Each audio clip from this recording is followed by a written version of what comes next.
माजी खासदार विनायक राऊत यांनी पंतप्रधानांकडे थेट आता नारायण राणे यांची तक्रार केली आहे। राणेंनी ज्या पद्धतीची धमकावण्याची भाषा वापरली, या भाषेमुळे आता मोदींकडे विनायक राऊत यांनी तक्रार केली आहे। माजी खासदार विनायक राऊत यांनी मोदींना पत्र लिहिलेलं आहे।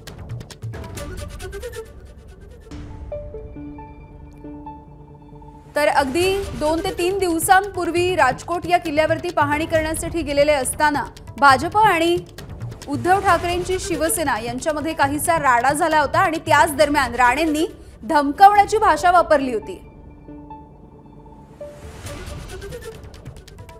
आणि याविषयी बोलूया, सदाशिव लाड आपल्या सोबत आहे। सदाशिव, काय अधिकची माहिती? आता राणेंची तक्रार थेट पंतप्रधानांकडे केलेली आहे राऊतांनी।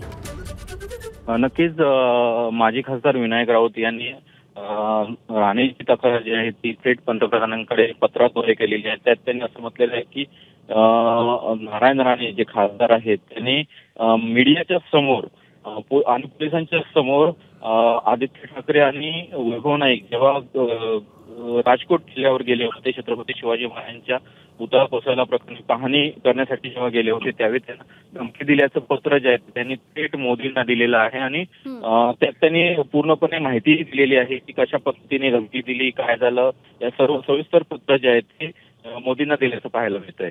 अगदी धन्यवाद सदाशिव या सगळ्या अपडेटसाठी।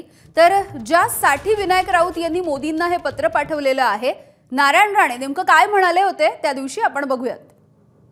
जेवढं त्यांना सहकार्य करा, पण यापुढे आमच्या या जिल्ह्यात पोलिसांविरुद्ध असहकार्य असेल आणि त्यांना येऊ दे, तुम्ही त्यांना आमच्या अंगावर त्याला परवानगी द्या। मी घरात खेचून एकेकाला रात्रभर मारून टाकेन, सोडणार